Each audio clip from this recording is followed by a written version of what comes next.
Bismillah ar-Rahman ar-Rahim. Hello, people, and welcome to Footy Judgment. So, Egal asked me. So, Egal had no idea who I'm bringing on the show, to be honest with you. This is an unusual show, to be honest. Normally, on Wednesday, I have more the calm panel with Martin and, you know, the other Martin, with Jamie Phillips, with Charlie. But I thought unusual times require unusual panel. I know that Egal had a massive show yesterday on Dan Potts' channel, Big Up Dan Potts 12-man podcast. And I know that Egal has had a lot of shit taken in the last like 48 to 72 hours from a lot of people. But I didn't plan this to be a pile on Egal, just to be honest. I didn't plan it like this. I actually asked each one of the panel members individually. Me and Staffy actually has planned this show like four days ago. Staffy actually 4 days ago said, when is the time? And I said Wednesday. And it wasn't planned with Egal. Shez, who has the crying face in front of you, asked me 3 days ago because I wanted Shez for the longest time on the channel. And I said, maybe you join Wednesday. Shez was supposed to join with Martin and Martin Man City. But that was the original plan. You told me that. Yeah. Bro. Egal himself. I asked Egal to join yesterday show, and it happened to be Egal today. Flawlees as well last week said, I am on your channel at 5 next week on Wednesday. This was not planned to look like this at all. At all. It's just luck that it looked like this. No, the only reason why you're saying this is because I said you couldn't have picked a more anti-Arsenal panel. Think about it. Anti-Arsenal? What is this? I just came in and you're already attacking me. You literally have a picture behind you of RVP getting a guard of honor. Okay, but come on. That's a legendary moment. Like, come on. Like, let's 9 times out of 10 when I'm on a panel with you, you're sticking it on Arsenal fans. Yeah, no. Hold on. I stick it on Arsenal fans because I get called biased every time I give an honest opinion that they don't like. But I do that with every team. And you know more than no one. I like this. Let me talk. I like this. My man, I was on straight facts. And just because I present ideas, I'm criticizing Arsenal. Oh my God, the people that saying I am salty, I'm a hater, Mo, you hate Arsenal, Mo, you hate Arteta, even though I'm the same guy who said if Inzaghi leaves, I would take Mikel Arteta at my club, bro. I said that, but people think I hate Mikel Arteta and Arsenal, which is in the beginning of the season. I actually backed Arsenal to win the league. Last season, I backed Arsenal to win the league. The problem with some of the fan base, by the way, you know who's standing on me now? Chelsea fan base. You know why? Because I started criticizing Maresca. Oh, how How dare you criticize Enzo Maresca? Don't, bro. His substitutions are fraudulent. It's the ridiculous thing is I backed Chelsea to finish top 4, but now because I'm seeing something I don't like for Chelsea, I criticize. This is my job as a YouTuber. I criticize what I don't see. Neutral. They want you to just kiss ass all the time. But I'm not gonna do that. That's not my job, bro. And we're here not only to talk about Arsenal. We're not here only to talk about Chelsea. We'll speak about Kobbie Mainoo, because I think 24 hours ago, there was a report that Kobbie Mainoo is not happy with the contract offered. There are news yesterday that Bayern Munich are in for him, which is kind of strange, to be honest. They're not going to pay him more than Man United. Man United are not paying him what he wants. Bayern Munich will definitely pay him more. You know that? Bro, I genuinely think this whole thing is just a PR from his agent.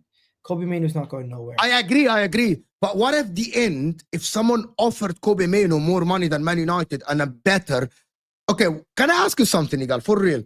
Guys, there's about 500 people. We're just starting. Just keeps changing the fucking... Can you show your face, bro? At least, so we know that you're here. I'm asking the people, before we even speak about Arsenal, everyone expected this to be just a show about Arsenal, but I'm asking Egal, as an Arsenal fan, yeah, if you are advising Kobbie Mainoo and Bayern Munich are coming for you and offering you the same money as Man United or more, wouldn't you advise the kid to go and develop in Germany under Vincent Kompany when there is less pressure on you? Way less pressure. Because Bayern will win the Premier League. Bayern will win the Bundesliga. Wouldn't you advise Kobbie Mainoo to leave Man United and go somewhere else when there was late pressure? I think wherever he goes, he's gonna get a lot of game time. If he goes to Bayern, it's a lot less pressure, and he can get another move very soon also. So yeah, why not? But obviously, he came through their academy. He's not gonna just up and leave. He has a level of loyalty to Man United. So until Man United say there's nothing they can do to match an offer, he's not gonna leave. He's gonna want to stay. It's gonna hurt him more than it hurts. You just want Mainoo to leave so bad. Sorry, Gal. Because I love the kid. You don't understand. The same thing. People say the you same know thing how highly I speak about the kids, right? I am fighting on his side all the time against Arsenal. He doesn't want to leave, though. Yeah, I don't think he wants to leave. Last time I was on your channel, we also talked about him going somewhere else. I feel like every time I come here, I have to talk about why Mainoo's not going to leave. Like, I get it, Mo. Yes, United has not been the best place for young players to develop. We said that a million times. I don't think he's going to go anywhere. I don't think he wants to go anywhere. I think Egal was spot on when he said his agency talk. How many times do we get names of players that are on the verge of making a big move or on the verge of getting a big contract that get their names associated with clubs? It happens at Chelsea, with City, Liverpool. We heard it. It always happens. Yeah. This is nothing new. I'd rather talk about more realistic stuff. I don't think anyone can outmuscle Man United. You know the reason why I wasn't gonna speak about this. I fucking open and I type Man United in Google fucking search. The first topic is the BBC that Bayern Munich are interested in Kobbie Mainoo, Staffy. I don't make shit up, bro. I don't make shit up. Yeah, I was speaking to Hussam about this the other day. The title is Bayern Munich rival Chelsea trying to sign Kobbie Mainoo if Man United don't agree the contract. That's I was speaking to Hussam and the rest of the boys on A-listers the other day about this. Yeah. I genuinely believe that Manchester United cannot get bullied for Kobbie Mainoo. Worst case scenario, they just give him what he wants. Do you believe? Okay, so hear me out. 2 days ago, also that Sir Jim Ratcliffe doesn't want to break the wage structure, and might not offer him what he wants. I'm bringing you news, guys. This is articles. I know you follow Arsenal only, but every day I open up the news and I type Chelsea news, Google search last 24 hours. Arsenal, same. But Bayern and Chelsea are not going to give him those wages. Chelsea's not going to give him 200. Bayern might. Bayern, do they really pay that kind of money to young kids? Bayern can offer him. And by the way, you keep talking about Kobbie Mainoo as a young kid. I believe that Kobbie Mainoo is one of the best young talents in the English football. Right. I know you don't rate. I don't know do you rate him like this? No, I do rate the guy, but I'm saying Bayern. Are Bayern going to give him 200K a week? He doesn't want 200K a week. Who said he doesn't? Apparently, what he wants, no? 200K a week. Yeah. And do you think Man United will give him 200K a week? Man United kind of have to give him something reasonable, or else he's going to leave. Okay, Man United, they're definitely not paying Kobbie Mainoo 200k a week. We're not going They're to pay a 19-year-old. Sorry, as much as I like At least we're not 100. paying bro. a 19-year-old 200k. You're At talking least about 120, 150, somewhere around there. 120 get- fucking Chelsea can fucking match that tomorrow in an 8-year contract, bro. What are you talking about? bro. Even Ahmad's new contract is not near that. Ahmad's new contract is 120, and he's actually What is Kobbie banging. Mainoo on now? You're muted, Chess. Kobbie Mainoo right now, I believe, is on You're muted. 50k. Yo, what's good, Flawless? Flawless, looking fresh, my man. I think it's So 20k. Yes, Warm, what's going on? you Big up, mean, everyone. warm. The clock behind you. Flawless, Flawless is in a mansion. I What's don't going think on? Flawless is talking through the mic, though. I just think he's talking through your No, mic. there's a mad echo. No. Yeah, there's mad echo. I don't think you're speaking through the mic. It's coming through the computer. Or headphones. Yeah, something like that. Yeah, not right. Chaz, what were you saying? Chaz always looks angry. Smile, bro. Bro, is he working or something? It's fucking like 5:30 in the UK, bro. Smile, bro. Yo, He's Chaz, not you smiling. there? Yo, is that bad? Is it bad now? Oh, yeah. Is it still the same? No, Yo, Chaz, a little bit better. You're not speaking. I'm gonna jump out and jump back in. he can't hear I'm us, gonna can jump he? out. Yo, Flawless, check the Okay. settings. I can hear you, though. Make I don't sure know you're if you speaking from the mic. Can you hear me? Yeah, we Yeah, can now. I can hear you, but it's very distant. Hear me? No wonder you're fixing the mic. That's why. I don't know if you guys So can these hear me. guys or not not. prepared. No, you're good now. He's good now. He's good. He's good now. Yeah, about to say, you guys can hear me, right? Yeah, you're good now. You're good now. Who said 200k? Who said that? Is that a report? That was That the was the report. report. Kobbie This Mainoo is the wanted report is saying 200K. Kobbie Mainoo wants 200k. Oh, bro. come on, man. They're fishing. Come on. It's not 200k. It would, what's he on now, Staffy? Let me guess. 20. He's on 30. He's on 50. He's on 50. There we go. He's not going to be off asking 200k. It'll be max. How much did you give that youngster that you signed from Arsenal? I don't We're know. talking about- I don't think he's on a senior contract yet. You guys gave him a senior contract. You gave him. I don't know. I'll have to double check Oh, yeah, that. that guy. Oh, yeah. I didn't talk about it. He was nowhere. So the two lowest earners were Ahmad and Mainoo. Ahmad just got his money, so now he's on 120. He was I think he was on 30 or something like that. So now he got bumped up to 120. Now technically Mainoo has the smallest contract, so he needs to get a pay rise. Don't get me wrong. Expensive. Man, it's won gonna you be FA another- Cup. He definitely deserves Okay, it. before, I want to ask I want to ask everyone here, how much do you rate Mainoo to the point? Like, how much, if you're signing him for Chelsea, how much would you give the guy? A week, yeah? Yeah, I'll yeah. give him, Like, I'll give him what Carney's on, like 110. I think Okay. that's fair. He should About be on just that. put- Yeah, I you don't, rate over Kobbie one- Mainoo as much as Chukwuemeka. no. Relative to his current salary, not It relative. doesn't work. to It doesn't work like that. It doesn't work like that. It doesn't work like that. When Pedri signed a new contract for Barcelona, it doesn't work like that. These I players think talk the reason- as I think how the they reason- believe their ability, bro. They believe in their ability. He believes I he think can. for He me, deserves because our that. wage, yeah, but our wage structure is very much like incentive based, and the higher earners like Palmer's or 130 or 40. He's the top bracket, by the way. This is the new ownership. If he's starting week in, week out, he should make anywhere between 150. He won't. That's the and thing. 120. He'll be fighting with who? Lavia, Enzo. So they're on like what 110, 120s. So he shouldn't Yeah. get any more than that.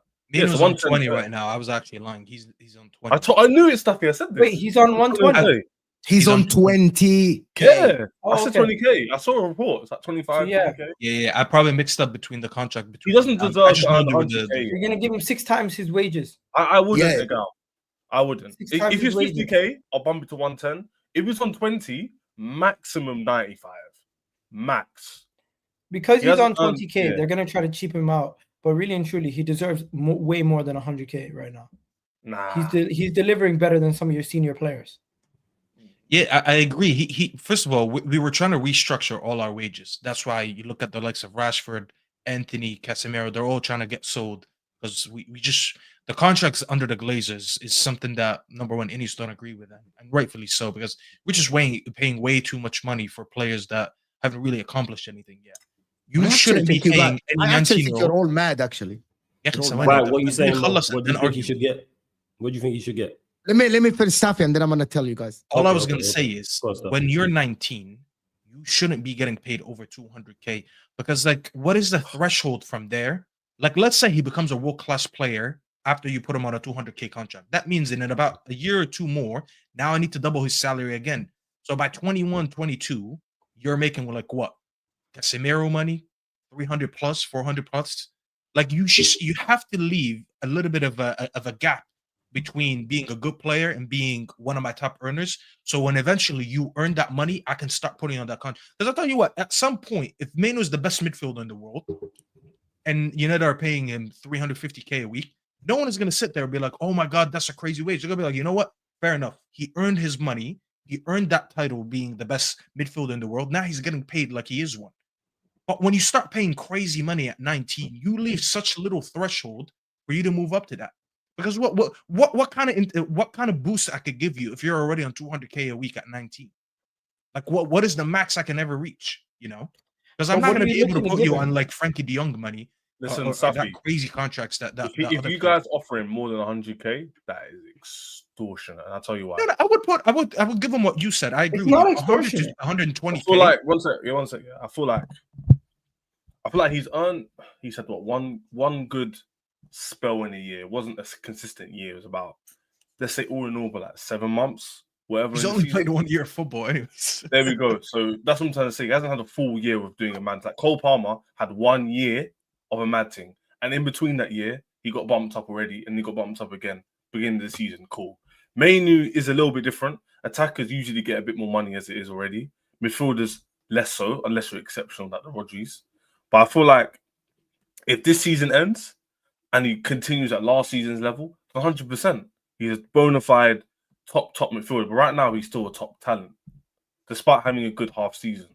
I don't think he's cemented himself yet to be walking into a boardroom saying, I want 150. If it was me and I was negotiating, he said that to me, I wouldn't laugh in his face because I hear it, but I'll be like, that's a bit ridiculous. I think 90K, 80K, like Staffy said, progress next season, become a top player in the league in your position, and then you can look at the 150s. And then you get to world class, then you're looking at obviously the normal levels, is 200K or whatever. So are you saying a short contract extension, nothing long? Just yeah, like I'll keep him for a long term, but he would have to understand that. Well, what incentive does that give to the player to? I'm looking at it from the player's perspective. When does his contract run out though? That's the question. Is it not 2027, 28? So it's not like he still has 2.5 years left on it. Oh, calm, yeah, 95. He's still so you add, if it's 27, let's say it's 2027. Bro, the club has an option until 27 also. Okay, so you add a couple years onto that and get a bump and get a wage. He's on, I think, 20K a week now. 80, 90 is about right. 100%. Anything 150, 200K is ridiculous. And I'm a big fan of Mainoo. Don't get it misunderstood. Big fan. Fantastic talent, like man just said. But that's what he is currently. Talent. So giving him 150, 200K is ridiculous. I think he should be next to his peers right now. So what's Diallo? What did Diallo get, Staffy? Was it 8? So Ahmed is on 120 right now. Lenny Yoro is making 115. We need to put him next to these players. Lenny Yoro. We need to put him next to these players. That's a lot of they're money. all young, upcoming talent. I mean, Ahmed is a couple years older than them, but they're all young, upcoming talent. They're good. They're going to be here for the next few years. He needs to be somewhere there near them. So I agree. And you guys need to remember, at the end of the day, Manchester United makes more money than most clubs. So, of course, it's like you're doing the same job for a smaller company versus you're making that money for Google. I expect Google to pay me more because I know Google makes more money. So, of course, I'm going to have higher demands because I turn over more money than most clubs in the country. So I think that should be his threshold. And you can incentivize that as well. Let's say it is 80K a week. You can add things and add bonuses for individual for him. Goals, assists, appearances, etc. What the team wins, team finishes, all these type of things you can do. Hey, the Chelsea thing. If you were starting for Chelsea, that's 100% what we would do. Yeah, someone like 85, 90, and then we'll give him mad incentive because we believe he'll hit it. Yeah, like for certain players, you'd make the threshold lower than other players. He would probably hit most thresholds in it because Enzo Lavia gets injured a lot. This is if we move to Chelsea, obviously. He probably won't. Yeah. But obviously, have to. Okay, for Manchester, in my opinion, because Manchester United are shit at the current moment, and I rate Kobbie Mainoo very, very highly. There's no banter. It's been real. Man United are 13. He's so unnecessary. It is. Yes, we just beat Arsenal and they're already shitting on me. Let me live for a couple days. Can you let me talk? Can you let me finish? But hit me with a plastic bottle. Mo, it's the Stephen A. Smith thing. If you ever get in a fight this with plastic that bottle was made for Al Ahwa show when Osam had the song after the Man United win. Okay, that I'm just saying, if you ever get in a fight and you pull up with that plastic bottle, it's not looking good for you. It's just next. Do better. It's Better. not. At least have a glass one. Anyway, the reality man, is you're not wrong. You didn't have to say it, man. Word to Stephen A. Smith. That's where the issue lies. But go on, carry on. so the difference between if he joins at Chelsea or Arsenal, he joins at Chelsea at the current moment, who are up and coming. They have a lot of good players around him. He's not the only talent that is there. At Man United, now at the current moment, they don't have a lot of young talent in their squad. There's the Linioro, there's the Amad Diallo. Garnacho is going to be sold. There's only Kobbie Mainoo as well. In my opinion, Kobbie Mainoo is one of the most important pieces at Man United, and the kid knows that. And the kid feels it at the current moment. And that's why he's pushing for the contract. For his talent, for the 1.5 years that he played at Man United, or 2.5 years now, because it's the 2 seasons ago under Ten Hag, I believe if Linioro is coming from France and getting paid 120k, Kobbie Mainoo, as a midfielder that's starting for Man United week in, week out, he should not tie his future to Man United for less than 150k until like 2028. If Man United are not giving him this, he should be pushing for a move away from the club, because he shouldn't tie his future to a club at the current moment. Is still uncertain what is going to happen. Yes, Amorim has done an okay job at the current moment, but Man United has not progressed massively yet.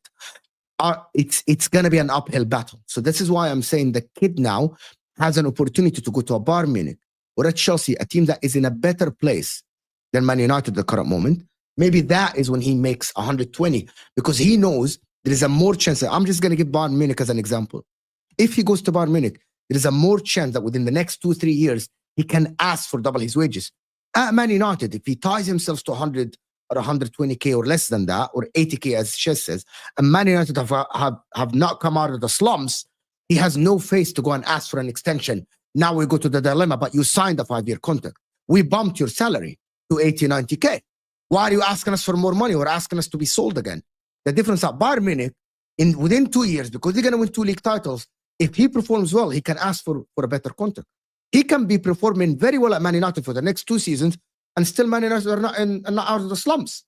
And he doesn't have the face to go and ask. And now we go into again, he needs to force his way out. Because Man United are not in a good place right now. The player need to have secured their future financially, because there is no securing your future at Man United now football-wise, right? Anybody here guarantee that a player will succeed at Man United? Anyone? What does that have to do with the money? You don't have to be winning for him to get a contract. I'm so confused where you're coming from. Because we've been shit and we've been giving players a lot of money anyway. Yeah, but supposedly that will change, right, Staffy? That is what the new ownership will but that's change. what I'm saying. But that goes against what you're doing, because you're trying to put a 19-year-old on crazy money already. I said he should not crazy. 150 is not crazy money. If Linioro is on 120, why should he make more than Ahmad? Let me ask you that. Why should he make more than Ahmad? Because he won the FA Cup. He's been there. No. Hold on. Because he has been better for Man United than Amad Diallo.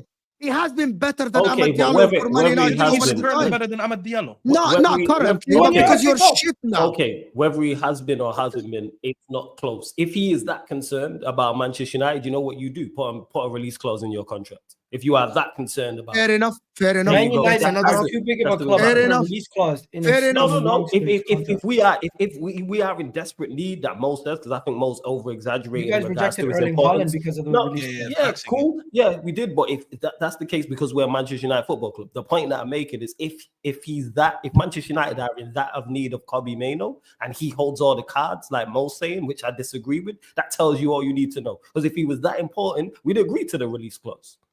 You know what I'm saying? Like, the situation isn't the best for him, but where could Manchester United go? He could go Bayern Munich and it don't work out. He could go to Chelsea and it don't work out. They could sign both. They're 2 clubs that sign players on a regular basis of high quality. He has more chance of playing and starting and becoming a bona fide star because of our lack of quality and because of how much we need to improve. I think Mo is very much over exaggerating his importance to Manchester United. Bear in mind that rating very much. Or he's that like key like.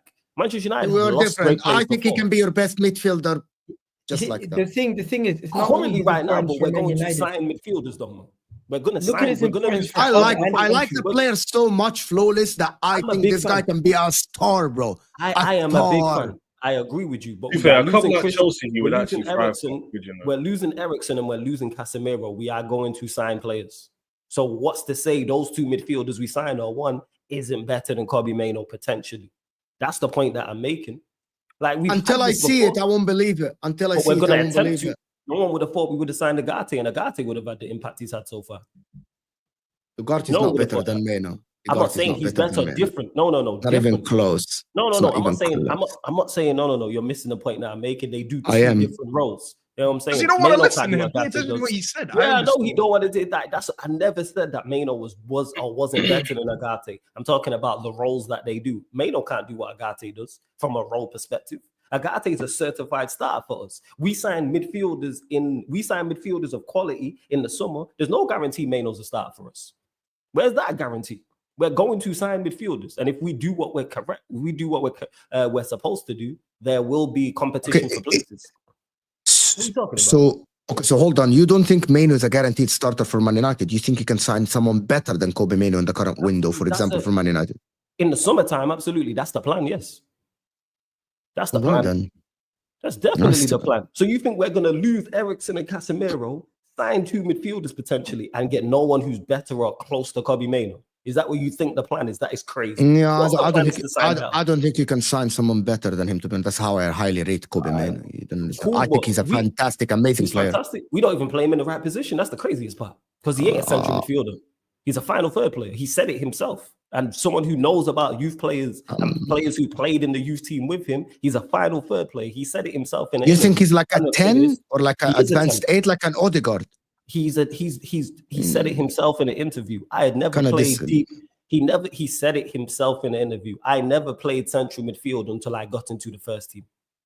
He's always been an attacking player. I still think he's in a midfield 3. I think he would thrive with someone like a Caicedo behind him. I think he would be absolutely fantastic and amazing. As a final third player, I agree. Not a final third. No, I believe he's an 8. He's someone who. Is he an 8? Right? He is an 8. In my opinion, he's an 8. He's not a 10. He's not a Cole Palmer. He's not a 10. He's not a Madison. I think he's more of an 8. Ball carrier. Yeah.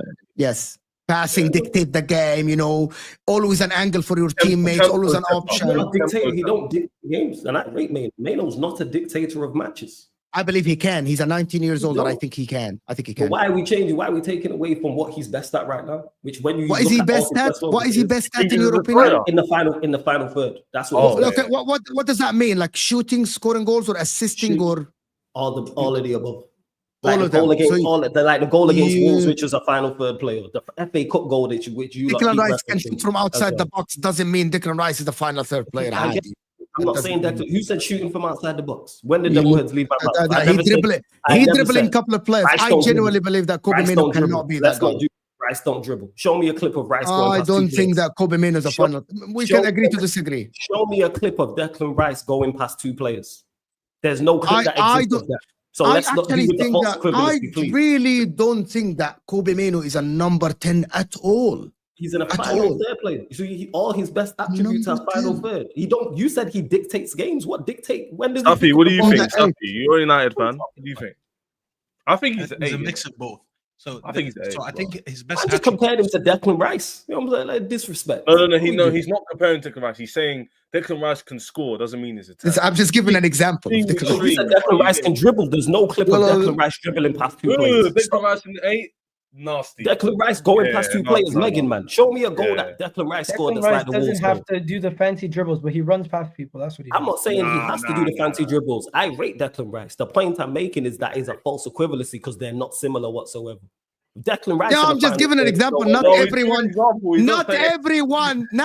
that score a goal or dribble a couple of past players is a number 10, bro. Rice don't score like that. No, but these attributes benefit you more in the final third. Yes, so one of the reasons, and I said it. Attributes. This is why he's missing 3 headers from 6 yards. Now I really hope that Kobbie Mainoo leaves fucking Man United. Hey, but you're not listening. I know you went to leave. I know because you're a hater of Man United. You're not listening to each other. You're not Declan Rice gets bro, I would have fucking hate on you. You're 13th in the fucking league. And you're still here hating. And you're still here hating. Bro, I don't hate you, bro. You're still here hating. I'm not hating you.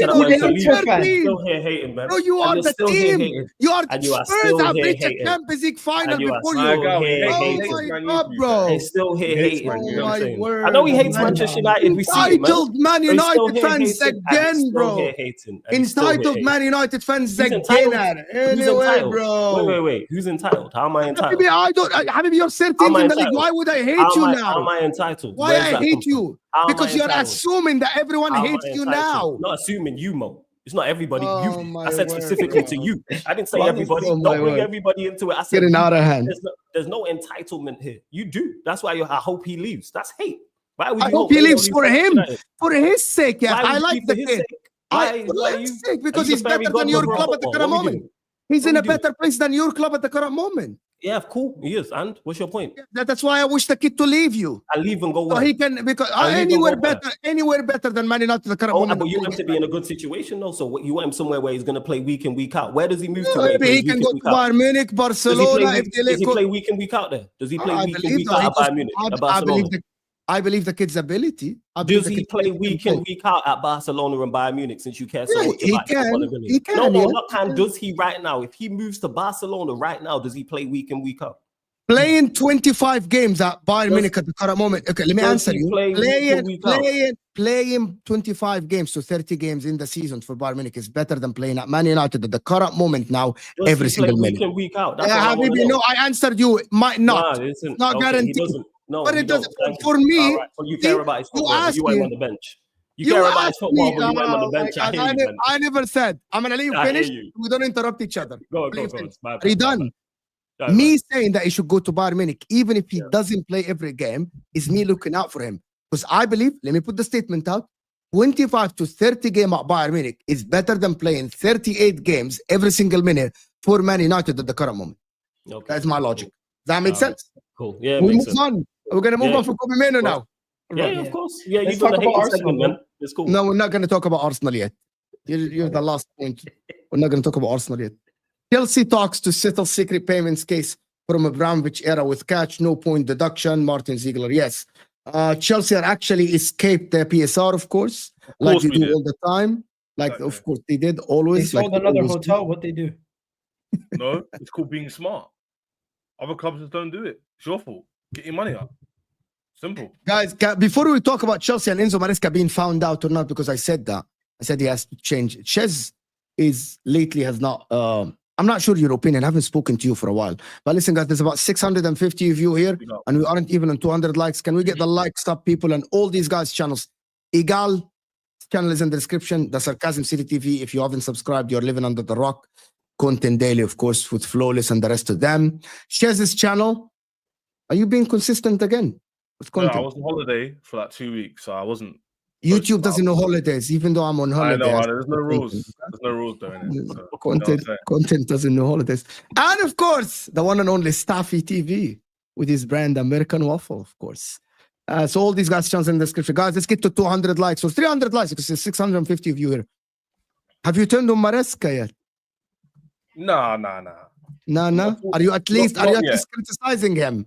Yeah, I am. I'm not being naive. Great. Because I was labeled a hater earlier today on the football terrace to say that Maresca need to be criticized. I swear. Nah, he does. But it's like, it's not similar to the Pot situation, but it is. So I'll give him that credit. But he still needs to improve certain things. What he can't help is when you're a striker or strikers who are meant to be scoring goals, your wings, for example, are all off form at the same time. Even Palmer's doing his things. You can't label it at Palmer. He's scoring his goals. He's creating chances for people. And they're all creating for each other. Just no one's finishing it off. Now, our situation's a bit different to someone like Arsenal because their defense is a lot better than ours. So they can maybe get away with a 1-1 or whatever. We can't at the moment. That's why we're losing more games. Because our defense isn't good enough to sustain people out. So we have to score more goals in the opposition.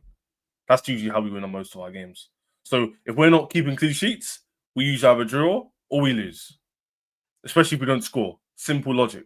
So the last few games have been copy and paste. We create loads of chances. We miss them. We might score one. The opposition gets comfortable. They go in half time. They come back and get a draw win. It's been the same thing for 5 games. Nothing different, by the way.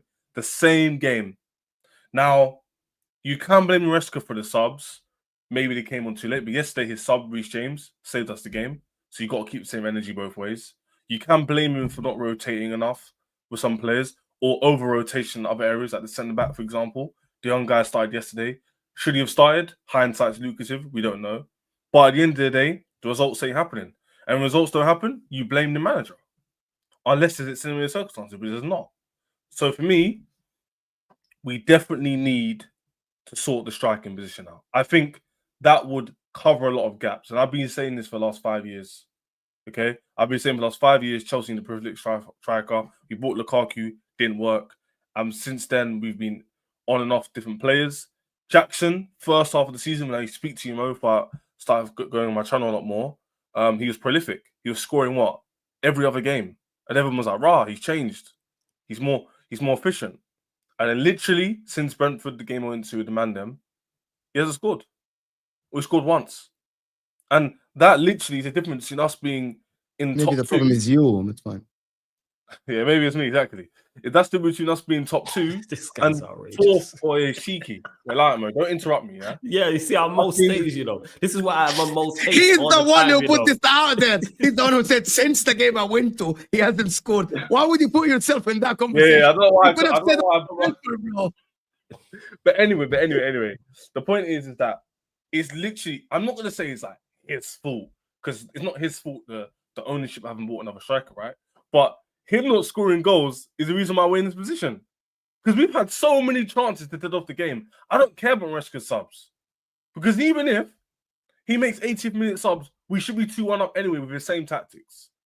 With the Mandem's same tactics, we should win in the first half 2-0, 2-1, going in there, different mentality. The team has to come out against you. Cool, it's different game. When a team who's opposition against you are winning the game or drawing it, or only 1-0, it's different, especially in the mentality drop. That's when Maresca comes in, because in-game management in the last few games have been iffy in terms of like the tactics, not being able to change it up and be a bit more defensive. His subs are a bit too late sometimes. Sometimes it works, sometimes it doesn't. But I'll be consistent. I'm not going to be like, oh, he's not doing anything wrong. But I can't be, what's the word, neglecting the fact that my strikers aren't being prolific, because that is a part of football.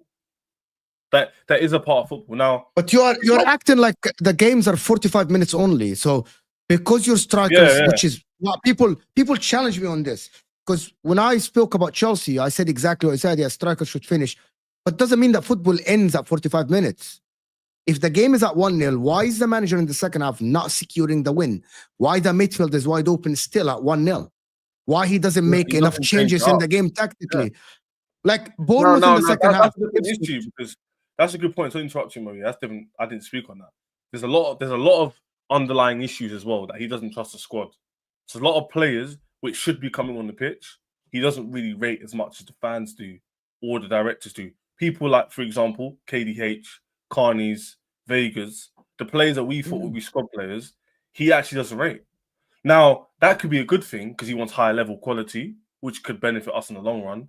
And it's also a bad thing in the short run because we're not having enough rotation and enough change in style. Because players also change styles, not just tactics. So if a player is a bit more defensive, you can have the same tactics, but you can cover the ground if he's more defensive midfielder. Or a winger who's a bit more stamina, who could defensively trap back Semenyo, for example. So those little things make a big difference. Football's small margins. We're not losing these games because we're whack and we're rubbish and we've fallen off. And what's happened? No one's really told in Chelsea like that, because if you watch the games, you know we shouldn't really be losing these games. But it's football, and if you don't take your chances, you don't win games. So I don't want to hear. I'm not going to make excuses and go, oh well, you know, off day and the refs. And guess what? The Lap shouldn't have got a penalty. Facts. Brooks should have got red card. Facts. But I don't care about excuses because that isn't my memo. We're just playing badly and not finishing. That's it. Now, if we don't change it, we'll end up being filth. Are you gonna apply the same logic to Arsenal? No, the difference between us and you is two things. Don't make it about Arsenal, firstly. No one cares. Yeah. Second thing is, yeah. I'm just saying, because he don't keep the same energy for my club when we miss 49 chances and we only score 1 goal. The difference between my club and your club is you have an emotional attachment. No, I haven't had a manager for 5 fucking years. I haven't spent $100 million on this manager. It's a big difference between my situation and yours. Half the squad that are playing right now, Mo will tell you, no one rated our squad 7 months ago. People will tell me my squad is rubbish. Yeah, now all of a sudden, you were saying you're in a title challenge 2 weeks ago. Why not the league? It's like, hold on a minute. 1 second. You were saying you're in a title challenge 2 weeks ago. That's a lie. I never once said that. Oh, you want me to pull up TikToks or was that satire? If I made a TikTok saying do it. Look at this. Were your TikTok guy. satire? We're in the title race. I haven't seen it. I don't open TikTok often, Hey, I want to see. guys, Egal's words were 2 weeks ago. You said you were in a title race. 2 weeks ago, we hadn't had a win in 2, so that doesn't make sense. Okay, so you see, don't do this. Don't lie. A month ago, 2 weeks ago, whatever it is, you said it, right? I said all on the streams on my channel, everyone on the channel, yeah. That you see, he said it in his own echo chamber. He disappeared. Turn off the camera, bro. Why is he turning off? Get back on camera. Why are you scared of getting clipped? Why are you turning off your camera, bro? Staffy's shocked. He's like, "What the hell is this guy doing?" Is he deleting the TikToks? Emotion. Is he deleting the TikToks? He's not deleting the TikToks. He's scrubbing the internet of any proof. Hey, he's a grown man. Listen, take the L's, bro. I took the L with my sterling take. Take the L's. Listen, it is what it is. I came to my room in it, but what's it called? What was I saying? It's a joke. Why are I said Egal from the beginning that we're in a title race until we're not, because I didn't expect it. A lot of rivals didn't expect it, but I was just going with it. We're winning games. We went through 18 games and we were like second place or third place. We're doing really good. And then the inevitable, if you win your next 7 games, you'll definitely be in the title race. We literally didn't win in like 5. And now we're here now. So I never once said we're going to win the league. We're going to be in it. I was happy to be there. I pushed my team on because expectations are they go up as the season moves on and reality changes. So I said, you know what? I expect us to get top 4. Now I want top 3. And now we're disappointing that expectation. So that's where I'm at right now, isn't it? But it's different between my club and your club because I'm not fighting for a league, A, even though I want to be. I also don't have a manager here for 5 years, B. And also, I've actually won trophies recently, majors. So it's a bit different. All right. Yeah. All that is cute, but the reality is everything you're saying, I can't dispute it. One thing I will say is this is very predictable with a team that's very young, a team that is with a new manager. Later in the season, there's going to be moments where you're slightly found out and you're going to have to adjust the way you play. Because I'm not saying it's unfixable, but over the last run of 5 games, there has been a blueprint in how to slow down Chelsea and how to get a result versus Chelsea. And it's very repetitive. You're seeing other managers making major changes. Maresca at times getting out-coached. For example, the Fulham game getting out-coached by the other manager, and that manager making the right adjustments and your manager not making the right adjustments, and your players not firing. So it's a combination of 3 things. I'm not going to put it on one person like some of the Chelsea fans are putting it only on Maresca, but at this moment in time, this is what you expect from a Chelsea team. We knew their defense was not going to be able to keep them in games every game, and their attack is not going to be able to score 6 goals like they did against Wolves every single night. Who's the center back that got cooked by Semenyo yesterday? Sorry? Achimpong. That wasn't his. I don't think it's his error for the goal. I still blame Sanchez. That is his error. The way he got cooked 1-on-1, it just shows. Yeah, the one-on-one wasn't great, but I wouldn't say it was his fault for the goal. I think the goal. I didn't even say it's his fault. I just said who got cooked. It brings me back to the point that you guys still need center backs. I think a lot of people, even Chelsea fans, to be fair, from the beginning of the season, we will need better center backs if we want to go forward as a team. Mm-hmm. And today, I mean, listen, what's his name coming back? Chalobah coming back just shows you how much you're struggling right now to have center backs on. Yeah, exactly. Yeah, you 100% need to sign center backs. Oh, by the way, that's disgraceful. The way you guys, I'm not gonna lie. I think he should have never went back because you got phased out of that project and now you're just going back. I mean, it shows how much of a good professional. Also, you guys did Crystal Palace dirty. Also, not really. They got paid for it. It's okay. Also, the thing, he's not even staying. After this, he's going to leave. So he's going to get moved on again in the summer. I would have brought him in to sit on the bench. But, to answer Staffy's point, we're going to buy centre about 100%. We're not like other clubs who sit around. The only issue is the striker. I need to see a striker come in. And also, I was going to say, Staffy, the centre-back thing's spot on. Because you know when we had good form?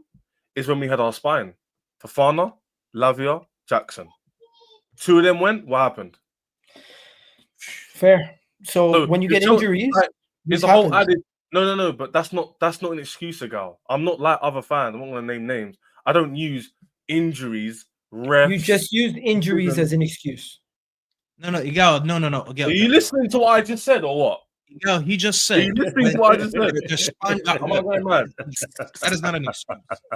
We got guys. There's Flawlees, really Staffy, no Mo, thing am I that going really mad? pisses Did I me off. say that's the reason why That's we're hilarious, you know. Guys, there's Is that something your that first really time? pisses me off Is that with your first you. time working with him? When someone yeah. says a good Really? reason, it is Yeah. not an excuse. When you say your No, spine but got when I popped say a from good certain reason, it's called injury, No, an excuse. because Shez literally started saying, I'm not one of these people that make excuses with injuries and stuff like that. So Egal goes, I'm so just you putting the are facts making out excuses there. with injuries. Am Yeah. I tripping or is he? Which one is it? It's I think definitely you're you. Let him finish what he's saying, and we'll decide. Go on, Jessica. I literally was about to say that our team, the quality was shown when our starting lineup was there, the spine was there, it was all thriving, the young team. As soon as I think that taken means away, excuses because you don't have them now. no, I I'm think not. it's an excuse. I think that's the reason. No, That's not an guys, excuse, guys, that's a reason. the No, show. no. You're better than that. You know why you're better than that? Cool. Mo ain't better than that. Chess, don't give him too much I'm credit. not Mo better ain't than better than that. that. I'm He's not definitely better not than better. You're not I'm better not than better than that, bro. I'm This not. guy's Not a on this wind shit. up. I'm not better than He's that, a- bro. he's a I'm not. wind up. Hey, Mo, not. that's poor for me. Yeah, Habibi, You know what I Habibi, literally listen. said is the reason, You are and then when- literally saying we were good when we had these Oh, players. my Why aren't you good now? Because you don't have these players. That means it's same. That's not an excuse. That's just the reason. No, Mo, don't let me be rude. Bro, here. all I have to say is if I say reasons on why we're dropping points, what It's would it because be you're the called? wrong messenger, I'm Egal, not man. gonna You have did no- that to what would it yourself. be called? Yeah, Egal, have you did some that to shit. yourself. Flawless, have some shit. Egal, you did that to yourself. That's on you. You know what I'm saying? And that's on you, No, Egal. You might be the right message, people, wrong yeah, messenger. They don't Don't have do that. critical thinking in it. No. I am literally just. I'm just. What I'm doing is. What I'm doing is. I've been taking bits and pieces from each argument, and I'm just preparing it for my thesis later. No, Your Egal. thesis was Firstly, set in stone anyway. Don't do that. We Wait, know what. Flawless. Have you noticed 3 times now Egal's brought Arsenal into this conversation? Firstly, Yes, no one 100%. cares about Arsenal. Second thing is, let me finish with what I'm trying to say, so people can actually listen to learn. That's how you learn. You listen. Let me explain one more time. I am not saying the reason why we're dropping off is because Lavin's Varner are injured, and it's just because of that. And Maresca's fine, and it's not Jackson's fault. I've literally said Jackson's playing whack, the team's playing whack, and our subs or the squad isn't performing. That's a fact. It's not an excuse. So our spine is gone, and we can't handle it. The manager's struggling to find solutions. That's not an excuse saying, oh, because the injuries, if we didn't have the injuries, then cool. Like, we can all do hypotheticals. If Man United had a fit squad, if Arsenal had a fit squad, maybe they'd be first. But guess what? They don't. That's it. Okay? That's it. It's football. Injuries happen. Ref decisions happen. What's it called? Bookings happen. Transfers happen. It's how football is. It's just how you deal with it. And fine margins in football is not necessarily extremes. It's a little things make a big difference. So do you expect Maresca to fix it without having these players back? Exactly. That's why it's not an excuse, guy. I expect him to do better with the players we have.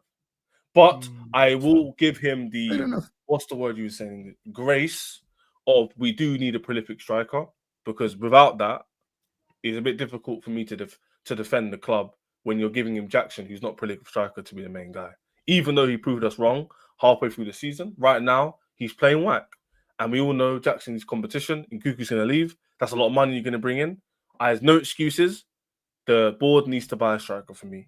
There's no excuses. If we don't buy a striker, unlike other fans who go, well, no, they're crap. And all the Chelsea fans, go on the Twitter spaces, type in Chelsea in Twitter right now, you'll see a lot of fans say the two, what's it called, sporting directors are under scrutiny.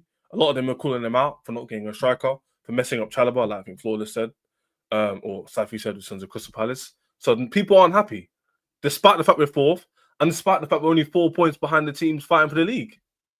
Deep it. It's not we're like miles off. We haven't won in 5, and we're still 1 game away from all these teams.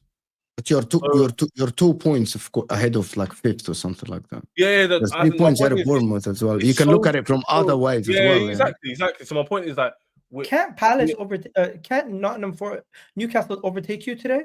Newcastle. Yeah, they can. Yeah. But again, they're 2 points behind. You'll technically be 5th. Yeah, but I'm not worried about that. Like the season's too long to Hold on. about. You're not worried about that at all. Okay. If it's like game week 31, then yes. But like we're in game week what? Newcastle are the most informed team in the league right now. So what? What does that mean? We was at one. They don't have European football. Okay, guess who had the most wins in the season before Newcastle last week? Have a guess. Have a wild guess who that was. Liverpool. Oh, Liverpool. wrong. It was Chelsea. Chelsea had the most wins, 5 wins in a row. Now what? Oh, what 5 What are you wins? talking about? You haven't won a game in 5. What is he talking about? You're talking about a streak, Shez. You're not talking about the number of wins because Arsenal, Forest. Let me break it down for Egal because obviously sometimes everyone's different. You haven't won in 5 games. What are you talking about? You said on this Am I stream. tripping, guys? You said on this stream, Newcastle like are in form. They're the most informed team in the league. They've just matched our record of how many wins in a row. My point is teams can fall off as well. So that point you're making is relevant for Chelsea now. were informed before that. There we go. So it might not be relevant for 10 games time. So in most of you worried? No, because we're not there yet at that point you worried. That makes sense. That's not even true though. Liverpool were in better form than you. And so were Arsenal. And now they have 8 wins in a row. It's not 5. JJ, they don't want to listen. Is what it is. No, it's just you're putting out false information. No, Chelsea before that 5 games out win. Chelsea had 5 in a row. But Chelsea didn't have the Listen. Chelsea had 5 consecutive Premier League wins before this run. What he's saying is that even though forget fucking Liverpool, just listen to me. He's saying that even though Newcastle have 6 games now winning streak, he thinks if Chelsea can fall off, Newcastle can too. That is what he's saying. But you know what? I speak to like assumption based that people understand what I'm saying. So from now on, I'm gonna make it very clear. You said it wrong because in the beginning, Shez, you literally said who has the most wins in the Premier League. You literally said that. I meant the consecutive. Exactly. Yeah. We were like, what? For context, Newcastle matched our consecutive wins. So when Egal says the most informed team, we also was the most informed team. We fell off, so they can also fall off. And I don't believe Newcastle was on a 15-game run. Then you're not arguing against my point. You're making my point. You fell off. You have a team with no European football that is currently in 5th, 2 points behind you. They're playing today. So they win. Newcastle can catch they win. They win. They go ahead of today, you. if they logically speaking, they go ahead of you. I personally, if I'm in Chelsea's position, I'm looking at everyone around me and I'm saying I'm not taking any of them for granted. But who said we were? No, but you said you're not worried about Newcastle. Mo asked you. You said you're not worried. Am I wrong? Yeah, I'm not worried about them. You did. Okay, somebody asked him, and he You're said talking to yourself. No one said it. I didn't say No, but Egal is right. Egal is right. Guys, Egal is right. Egal asked, are you worried about Newcastle? What he means, are you worried you can skip top 5 this year? Okay, can I ask the rest of the panel? Forget that. Egal's question is, Flawlees or Staffy, should Chelsea be worried about not making top 5 this season? Facts. Yeah. Not worried is too strong of a word. Of course, concerned because there's teams around them. But if Chelsea do what they're supposed to do, they'll finish inside the top 5. I think they'll finish inside the top 4. But if they that's the point I'm making, Egal. If Chelsea do what they are supposed to do, they'll finish inside the top 5. But worried is too wrong. But concerned, of course, you can't take anyone for granted around you. There's good teams in there playing well. You got Forest, you got Newcastle, etc. That's just 2. You got City. You don't know what they're going to do in particular. The window's still open. But worried, too strong of a word. But concerned, yes. I don't think man are taking man for granted. I didn't get that from what Chelsea. Do you believe Arsenal should be worried, for example, about top 4 or Champions League football? Again. Concerned? He should be. Yeah. Of course. Concerned with the form that so you only have Liverpool as the team that you're not worried about, like should not be concerned about Champions League football. Liverpool are only concerned about winning the title. I put Arsenal in the same bracket as Chelsea if they do what they're supposed to, which I think they will. Unfortunately, I think they both finish inside the top 4. Which is, but obviously, I think they both. I think they're two of the best 4 teams in the country. So therefore, they should finish inside the top. My thing was I use a lot of assumptions because I just used logic that Flawlees use very simple. Is if Chelsea are doing what they should be doing or not winning in 5, then we'll be fine. But you haven't been doing what you're supposed to be doing. But you aren't doing what you're supposed to be doing. That's my point. That's my point. So if we go back to a standard form, this is like relegation form. This isn't even top 4. This is like terrible. Yeah, no wins in 5 is crazy. Form, exactly. If we just get 2 wins out of 4, and if you watch the teams, it's crazy. Yeah, if you Crystal Palace, Fulham, it's not like they played Liverpool, Arsenal, Man City, Chelsea. Yeah. So we're not doing what we're supposed to be doing. No one expects. But that's why I side with Egal. If this form continues, if you haven't won in 5 against this Ipswich and the Crystal Palace, you should be a little bit concerned. Do you think this team? Do you think it continues though? That form? I don't think they go. I have another completely, and I speak about this. I actually think the balance Maresca has is wrong, and it's not personnel problem. Like it is not. I think it's a midfield problem. If you watch the majority of the teams that they dropped point against lately, they're a transition-based team. So when Chelsea lose the ball because they have a lot of players that take risks. Palmer is a risk taker, Madueke is a risk taker, Sanchez is a risk taker. When they lose the ball, having Cole Palmer and Enzo Fernandez in that midfield leaves Caicedo or Lavio on an island by themselves. In defensive transition, Enzo Maresca relies so much on going forward, which is, I get it, you create abundance of chances. But if you don't score these chances in transition, you're suspect. Watch the Ipswich, the Fulham game, yesterday's game. He's very suspect. Yeah, he just lies in the fact of chances, man, that Jackson isn't good enough. But the problem is you're not, even if Chelsea, okay, so we're just saying, if Chelsea don't get a prolific striker, just write the season off, or Maresca should change. Maresca should change. Don't write the season. Yeah, of course. Yeah. Things ain't going right, of course. I said this already, though. I think you said to you. Yeah. Let's go to us. Daka, let me just say that Kobbie Mainoo should leave United to Bayern for a manager that relegate a club and wins in the Farmers League, where they can win in their sleep. Great career choice. Bayern Munich is a good choice. Bayern Munich, Daka is a quality option, of course. It's a quality choice for any player, bro. You play in the Champions League. You're just the wrong messenger for it, but I hear your point. Probably. Dan Carlito saying, Egal always asking, am I tripping? Yes, always. You're not tripping, Egal. The Zubimendi and the Mbeumo thing and Arsenal news and all this stuff about them back in Arteta. I'm not sure what you stand for, Egal, by the way. If Arteta doesn't win the league, Zubimendi is a good deal. 51 million, get the summer deal sorted. It's great. Now, everyone's upset because we need signings now also. Yeah. We still need attacking signings now. Just because we're getting Zubimendi sorted in the summer for Partey or Jorginho replacements, just because we're getting stuff done for the future, doesn't mean we can't neglect and forget what we need to do now. We still need to go and get somebody, if we can get somebody to improve our attack right now. We need a forward player because Bukayo Saka is injured, because Jesus is injured, Ethan's out. But Mo, you know what the issue is? It looks like Arsenal is probably going to kick the can down the road and sign a striker in the following summer signing. As a summer signing, we're probably going to go and sign another forward player in the summer, and they don't want to now spend too much money or waste too much money on a short-term signing that they don't deem good enough for the long-term project. We don't want a January signing that is going to be here on the books for the next 4 years that we just don't deem good enough for long-term. We did that before. We've made mistakes in the past where we made January signings that were not good enough, and we early in Arteta's reign, and since then they haven't really done that too often. When we got Cedric and Paulo Mari, since then I haven't seen them really go crazy, do stupid stuff in the summer, in the January. Most of the stuff is in the summer. They became so very cautious about signings. I think the Mudryk to Chelsea really affected them, because he went to Chelsea and we were about to drop the money for him, and he flopped hard at Chelsea, and Trossard ended up working out better. So I do think they're trying to find that cheaper deal in the short term so we can then spend big in the summer. Are they writing the season off? They're not writing the season off. They're still trying to bring in an attacking player. It's just we're looking at Vlahovic. We're looking at Sesko potentially coming this window. Nico Williams coming this window. We're looking at now Mbeumo.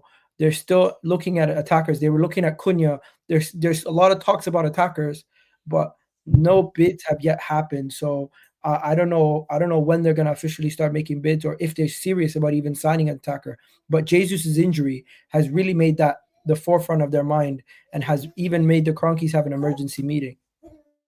Sorry, my son's literally running up and down. No, Habib Adi, it's okay. God bless your son, man. Yeah. God bless your son. Yeah. Dio literally makes shows with me with his newborn on his hand. It's fun. Who cares, bro? Yeah, but yeah, that's pretty much it. Do you think they are committing to Arteta now with the signing of Zubimendi for the next year or two, no matter what happens? Zubimendi is basically a statement saying Arteta's not going nowhere. We believe in him. Because when I said that, I was called crazy, actually. Yeah, on the that's 100%. The hate, bro. Wait, what did you say? You said them signing Zubimendi. Them basically giving Arteta summer signings already. Yeah, is them committing to him. It's saying that no matter what happens now. Would you say it's a statement of intent or a statement of commitment with Arteta? I think both. Statement of commitment with Arteta, where he's here for the next year, no matter what, based on the fact that he's already going to be getting a new contract. He's also getting his summer signings through the door already. They're planning on how they're going to spend the money for the future, and he's partly in charge of recruitment now, slightly maybe. He's definitely involved in recruitment, 100%. I think it's, but to answer your question, I think it's both. And you know what? It is a good signing, Zubimendi, but mainly, Chez even messaged me immediately after the news came. He's like, if you don't get a striker, it's useless. All this celebrating about a summer signing, 100%. But it's a good player to sign, though. It's a good player, but if we don't get a striker or somebody in this attacking third this window, we're leaving ourselves too short to even try to compete with Liverpool. And Liverpool keep dropping points, giving us chances to catch up. We're not capitalizing. We need to win today to capitalize also. You should have. Do you think you should have done that in the summer, though?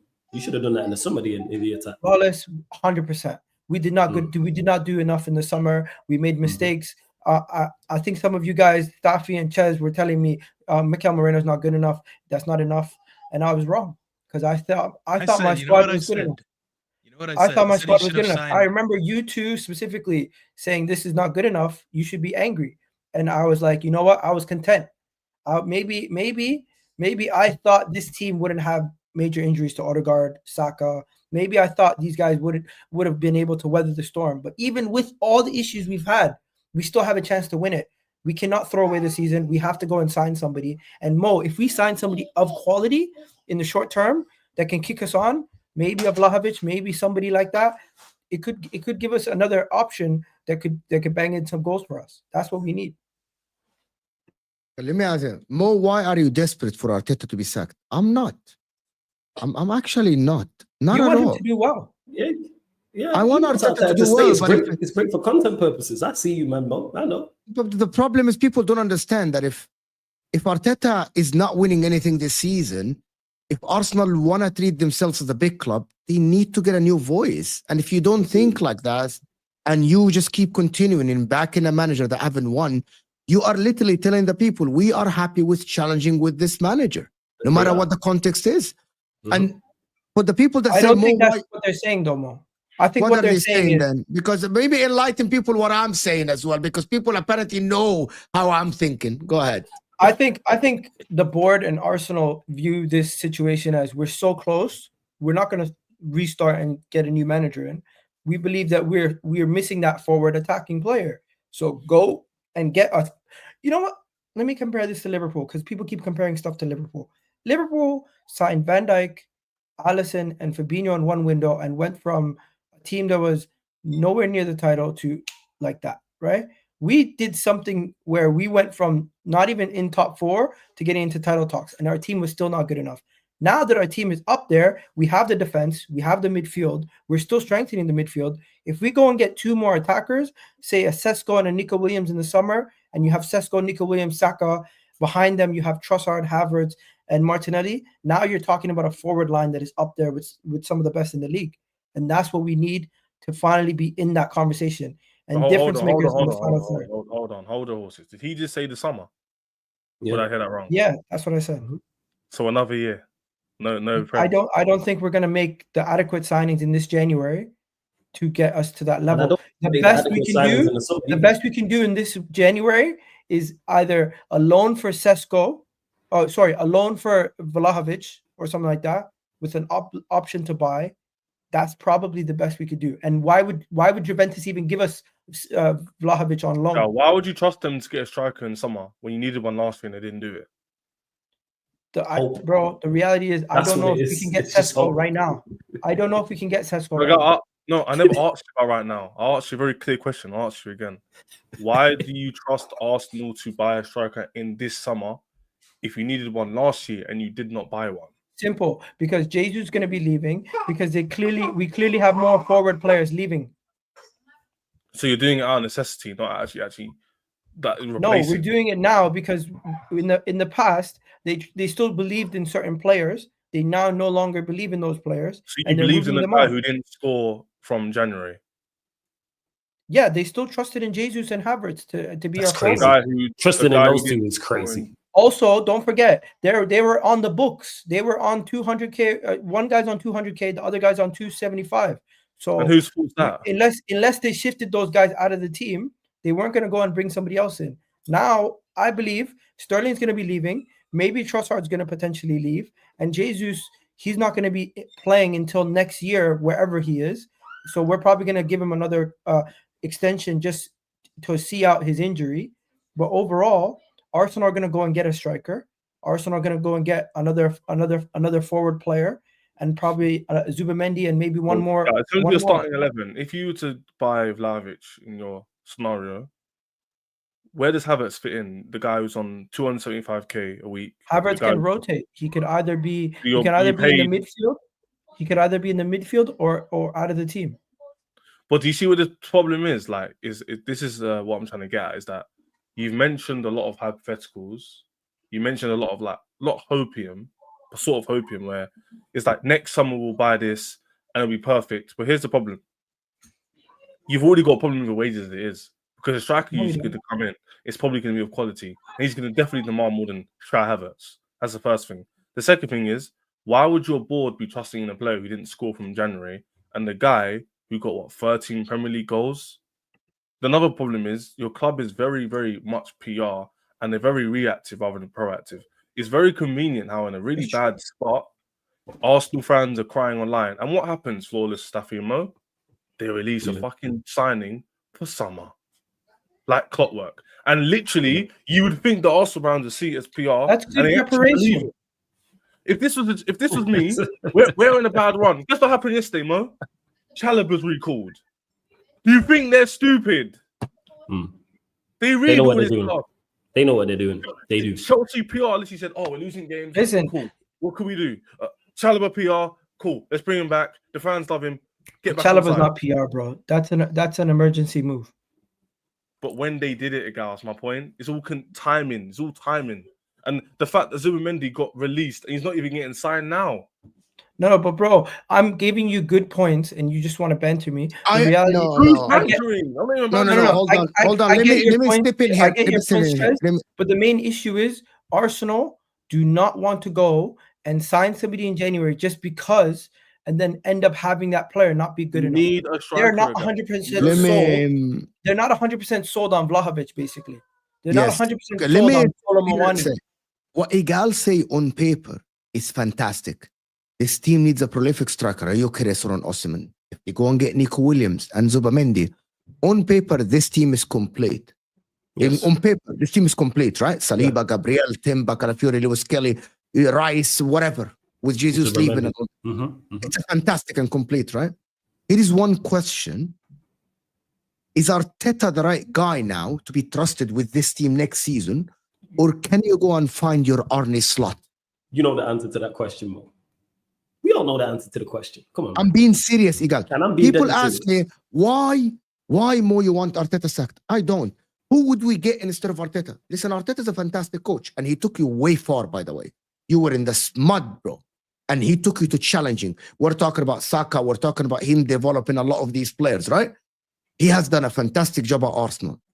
But if you're looking from outside and you're not someone who's neutral, who doesn't like Arteta or doesn't hate Arteta, you're thinking, to have given this guy a lot of money, and he recruited Havertz, and he recruited this guy, and he recruited that guy, and he took us to the promised land with challenge. But at the end, we want to win. Why can't I go and maybe lure a better manager in our eyes to come in and even take that complete team to dominate? Not only challenge, I'm leaving a risk. Do you believe that or no? Is that a possibility or no? No, I think the people in charge trust the manager. All right. And they No, I want your opinion. I don't want the owners. Forget the owners. I want your opinion. I don't think Arteta's going anywhere. I don't want Arteta to go anywhere. I think I've made up my mind when I did my recent video where I said I changed my mind. Regardless what happens, I'm back in this team. Even going into next season, even. I'm not writing off the season completely. I still believe we can salvage this season and go and get something out of it. But we need to go and make a signing. What level of let me ask you that. You said go ahead. Yeah. Just quickly, what did you change your mind on? I didn't watch the video you're talking about. Okay, so beginning of the season, I was basically tying my hopes to Liverpool being shit. Okay. And then now that Liverpool are doing what they're doing, and Arne Slot's doing what he's doing, I'm not gonna connect my feeling of my club to another club. I'm simply just gonna look at my manager and the situation that we're in, so separately from external factors. I'm looking at my players. I'm looking at players getting injured. I'm looking at how we're managing. I'm looking at the quality of the games and how we're losing the games. And I'm saying to myself, it's not really solely on Arteta. When you have 59 shots over 2 games and your players are not finishing their dinner, it's not really on him. When you look at the grand scheme of the whole season, it's really small margins, similar to what Ches was saying for Chelsea. But whenever we draw, is as bad as a loss. So and we've drawn 7 times. Why are you not doing what Liverpool's doing? Why aren't you first? Because we've had some issues and we've also had some unprecedented circumstances. I don't want to hear a monologue because you've actually spoken quite a lot on this. So you should let other people speak too. But name me the issues you've had. I was asked the question, to be fair. What's the issues you've had so we can what issue? I don't understand why injuries. I don't really get what you're saying. Really, you're talking we've had okay. Arsenal's attack is not on the level as other teams' attacks, but our 2 best players, our dynamic duo is Odegaard and Saka when they're playing together. Those 2 have not played together much this season. Defensively, our defenders constantly in and out of the side. Also, you guys I'm not even going to get into every single refereeing decision. I'm just going to name 2 specifically. The sending offs for kicking the ball away, which has not happened to any other team this season. They've actually been that rule completely, but partially punished Arsenal twice and made an example out of us in the game versus Man City and the game versus Brighton. Forget about every other referee decision, the header for Saliba and the Saliba sending off. Forget about those, right? And still, even with the injuries, even with the refereeing decision, even with everything, Arsenal are 3rd in the Champions League stage right now and 4 points off Liverpool if we win today. All right, so forget the refereeing decisions because I always say hold your players accountable. Players don't kick the ball away and you don't. They changed the rules, Flawlees. Yeah. No, it's still a booking. What are we talking about? The rule ain't changed. Of course it is. When did it change? When did it change? Bro, they changed the rule mid-season. They no longer let's not get into it. All right, forget all that. Let's forget all that. Mikel Arteta. I love this rabbit hole. He'll use rep. Okay. No. I got a question before you go, Staffy. Yeah. Cool. All right, they changed the rule. Cool. Arteta, you said you're backing him still. How much longer does he get to go without a trophy before you say this man's not good enough? Because it's been 5 years. I don't think the problem is the manager right now. I think the manager is getting. I think the manager is the reason why the team is in the situation they're in. That's not what I asked. I think the team is not good enough yet to be saying, "Oh, he has to go if he doesn't deliver with this team." Okay, so forget all that. Before you go, if he invests in the attack the same way he invested in the midfield and defense over the last couple of windows, and then we see him finally invest in the attack, and he's still not firing, then let him go. Cool. But he's signed players though. Did he not sign Havertz? Did he not sign Jesus? He's not invested in the attack. He's invested in the midfield. He's invested in the defense. Has he not signed any attackers? Not even that. One sec. He's out there. Did he not sign Raheem Sterling? Raheem Sterling. William. Did he not sign these players? Jesus. Did he not sign these players? That's not enough.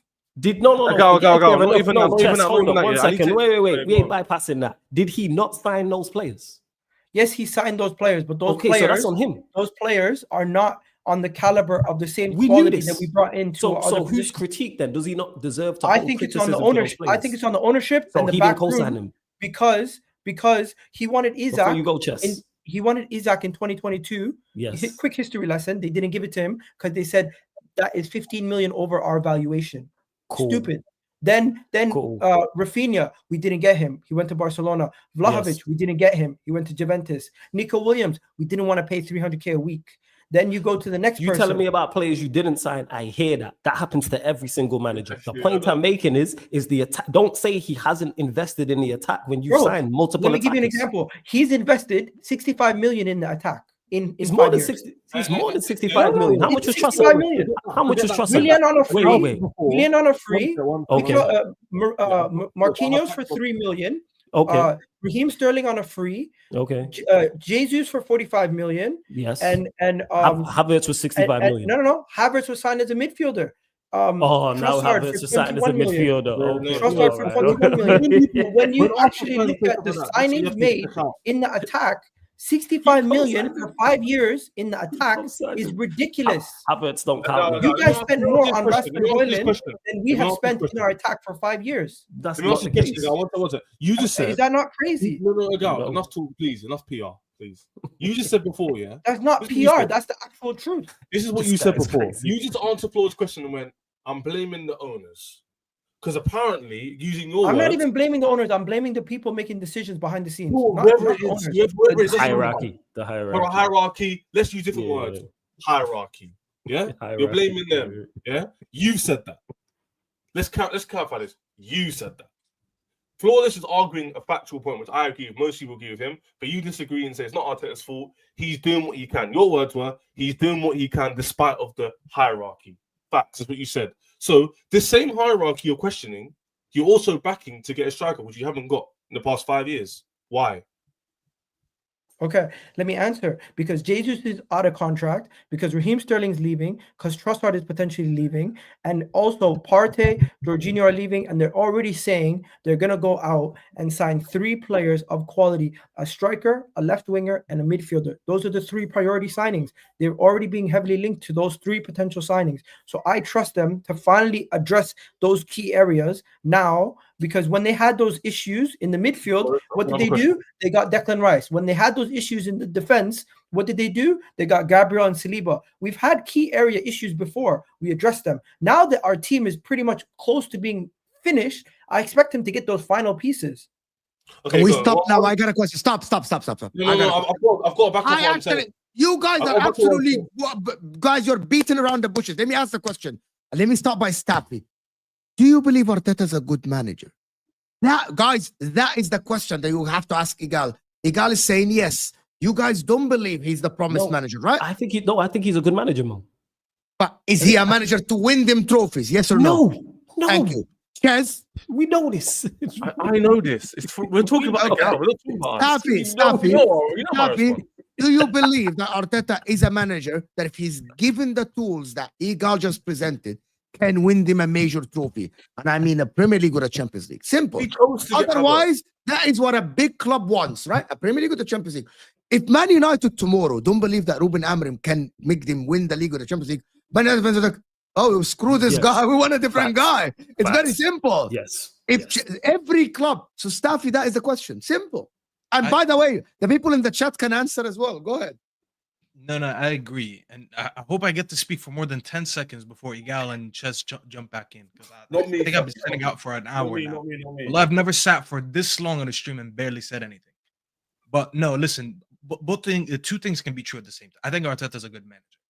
I do, however, think that because of the last 2 years, 18 months especially, I do think it's time for a new manager to come in and try. And I'm not saying that Arteta is completely garbage. I know Arsenal fans, there's a half side of the fan base that thinks he's absolutely trash. The other half that thinks he's the Messiah. There's a gray area in the middle that no one wants to sit in. Like, I'm in that gray area and it's pretty lonely over here. Not a lot of people believe that he's a good manager, yet he still needs to go. That's what I'm saying. Two things can be right. He's been here for 5 years ago. At what point do you say, I believe in the project, but yet we need to try someone else? If you sack Arteta and you get someone else, it doesn't mean that the project failed. It just means that the guy that's been here probably just maxed out what he could do at this point. And by the way, I think he can move on somewhere else and be at a good club and actually win trophies. And I know if that happens, people will do that revisionism thing. They'll be like, oh, why did Arsenal sack him? Look at him now. He moved to this club and he's winning trophies. It happens. That's how football is. Sometimes you just need a different operator. It doesn't mean that the one that was there was absolutely garbage. He's gotten you far. I always said he could end up being the winning manager or he can be the transitional manager. I forget his name. What's the name of the Italian manager? One with Leicester City. Ranieri. I don't know. I keep forgetting his name. Ranieri was that transitional guy for Chelsea before they got Mourinho, and he was like the cap. He was like, all right, now we're gonna start winning trophies. I said Arteta could be one of those two. Right now, Arteta is the transitional manager. He is the Ranieri for the Jose Mourinho. My issue with you, Egal, is that you say, by the way, a lot of the stuff that you say, you speak sense. I think you got too much hate in the chat for no reason. I'll be honest. You do say a lot of things that it's Chez's fault, though. However, I'm not gonna blame Chez. It's just been a thing. But however, your persistence with Arteta is what's wrong with you. Because I'll be honest with you, major institutions, not just football, in any sport and in any business, sometimes when you stagnate with someone, you need to get someone else. You have a belief, Egal, that you wouldn't sack Arteta unless you guys massively regress, and that's where I have an issue with you. Because that means when you move on Arteta, it means Arsenal have to be shit, which most likely means you're gonna get another manager that's gonna need another rebuild.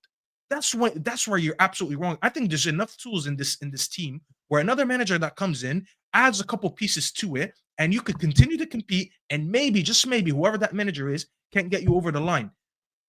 The signings that you're saying, they do make sense. I do think you're a couple attackers away from being a very serious team. But I got to go back at the signings Arteta made, and he has to hold some smoke for it. Edu held smoke, and that's why he's not even here anymore. Whoever makes the signings for it, I don't know how your club fully operates. I just know Arteta has a very big say on signings. Arteta, when you said earlier that he was signed as Havertz was signed as a midfielder, you wasn't lying. But you know what the truth is, Egal? You wanted Mason Mount first. And then when Mason Mount chose to go to United, you went for Havertz. These were all signings that were by design by this manager. He failed in the midfield, and he thought now it's working at striker. So let's go back to summer after and adjust the midfield again. That's where you guys went wrong. You went for Marino a year later because you thought, you know what, Havertz flopped in the midfield, but at least I accidentally found myself a striker. That's what Arteta thought. He's like, fuck, I wanted him as the Xhaka replacement, but he's actually working right now as a false nine. Let's just keep it going and let's go adjust another midfield. That's where he went wrong. He should have went for another attacker. And I sat all summer banging on the fact that if you're going to sign someone in the midfield, it shouldn't be Marino. It should be Zubimendi. Everyone in Arsenal told me that they don't need Zubimendi. And 6 months later, you guys are signing him. But apparently I didn't know what I was telling you at the time. Now, we tried to get a striker in the summer. We messed up. We didn't give him guarantees. But Egal, here's the issue. I don't think Arteta deserves to take on this project next year, even when you get attackers.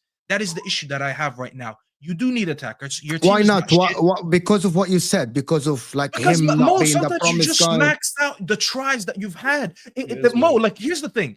There's guys that cheat on Alex the Ferguson had 8 tries. About 10 times. It doesn't mean that it was right. 1 second. How many times did Arteta cheat on Arsenal? Alex Ferguson had 8 tries before he won the league.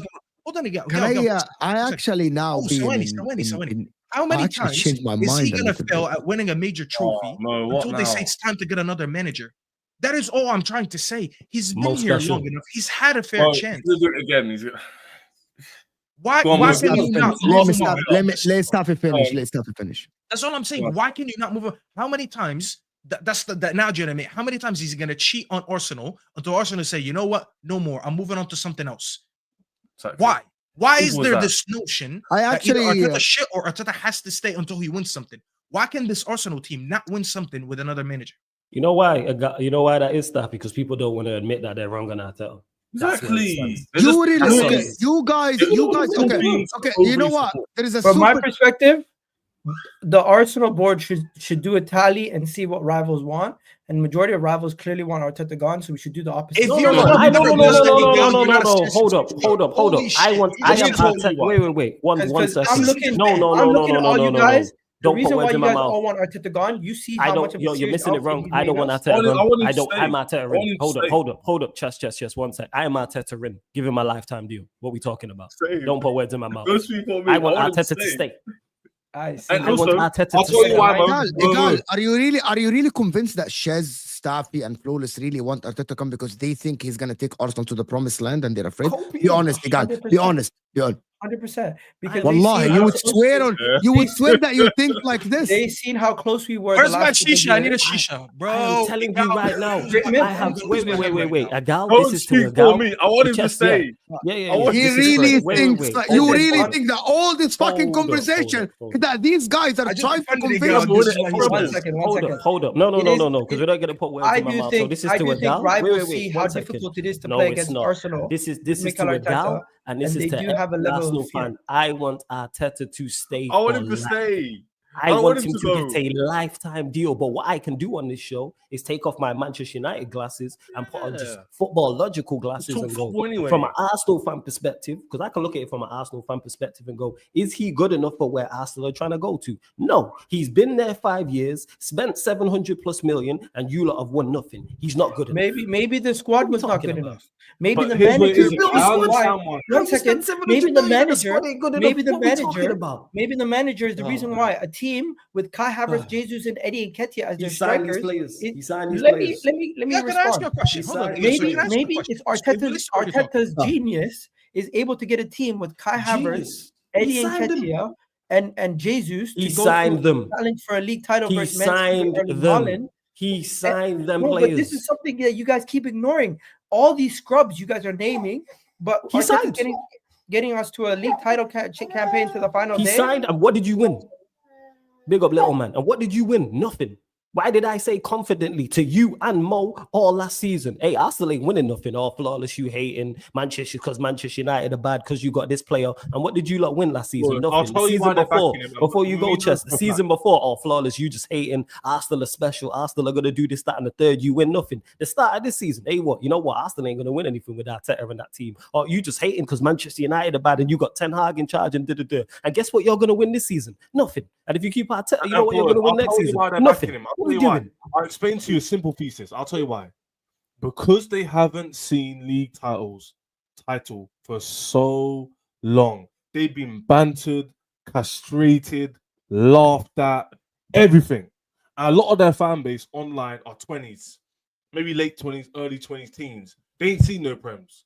If anything, one when it was small. So my thing is, a lot of these people are clinging on to the fact that this manager has brought them to this place where they're challenging, and they're so happy about that, they can't see any change to not make that happen.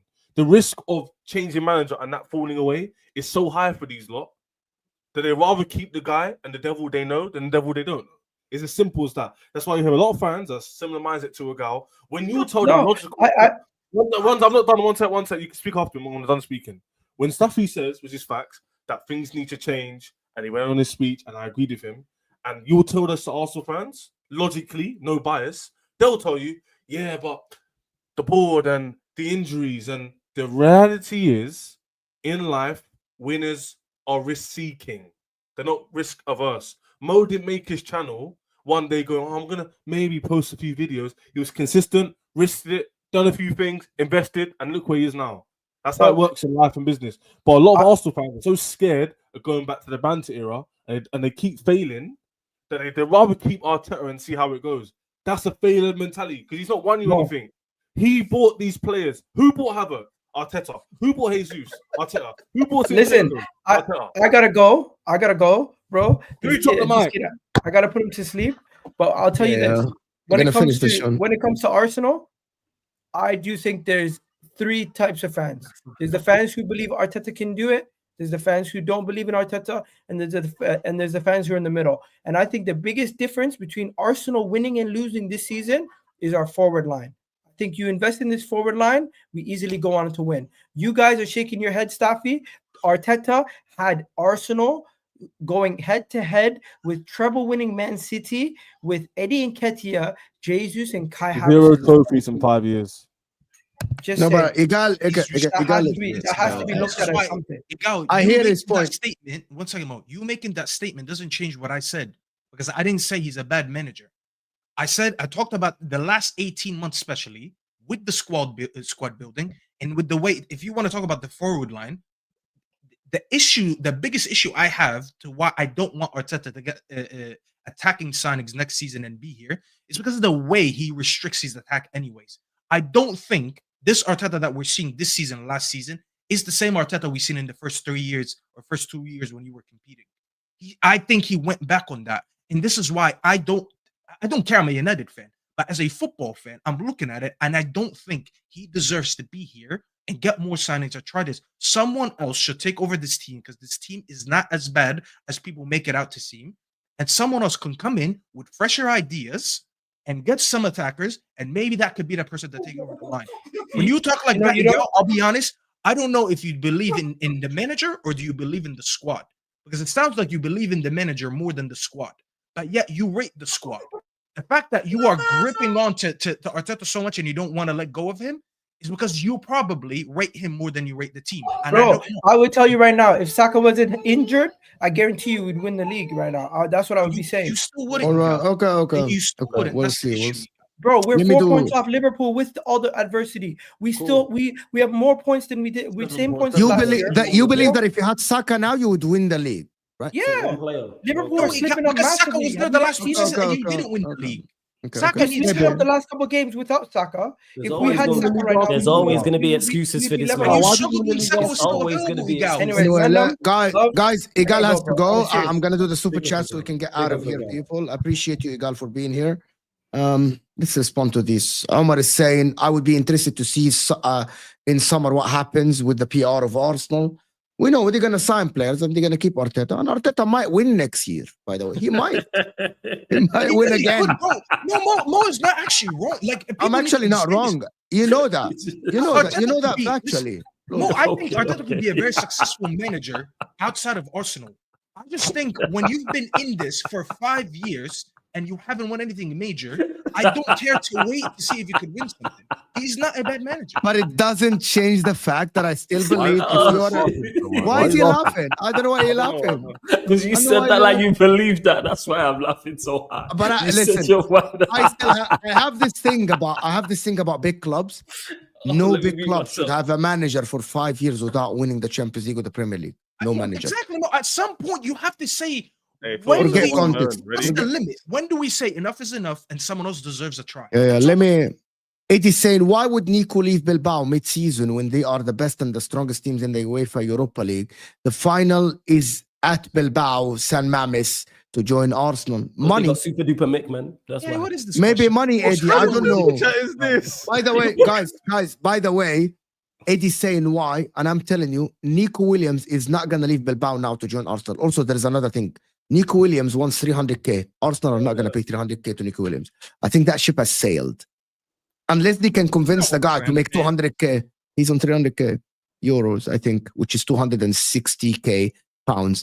Arsenal are not paying him this. Plus, by the way, plus 50 million, just to let you know, Staffy. 50 million pounds release cost. Issues is you play in the league with others, not alone. Yeah, probably. But Egal wanted to think about his own team. You know, Liverpool going to make 700 million this year. Yet your ownership is shit.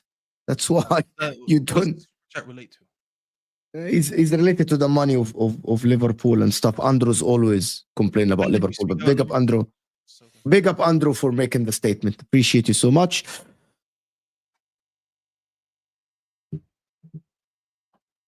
Why are rivals so obsessed with Saka and Arteta? I'm gonna let Flawlees. Actually, I think Flawlees explained this very well, and I actually think that all these three guys can remove their hat and speak from an objective point of view. The problem is rivals don't always see it like this. Yeah, because we the wrong messengers. That's what it is, being fans of rival clubs. Like, before you go, just like that. No, I wasn't going to make what a point. It is. I was going to say, I made a point and the guy said I was trolling. That proves the point. Yeah. Peter, I'm answering you objectively.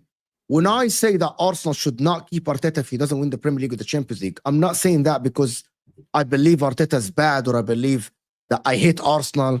It's because simply I would hold the same standards for my club or Man United or Chelsea or Man City or Liverpool. I speak the same way for all the clubs, by the way. I said if Enzo Maresca doesn't win the Premier League or the Champions League within 3 years, he should be sacked no matter what the circumstances are. 3 years. Simple. 3 max. Yeah, bro. Bro, same I agree. Yeah, to further add to Mo's point, like that's what especially it is. With money. With money, I thought. It's not an obsession. I can talk about it from a Manchester United perspective, and I can talk about it just from a footballing perspective. When Mo's asking me questions about Arsenal or it's Chelsea or Liverpool or whatever, I'm not talking from a Manchester United perspective. I'm talking from a footballing perspective.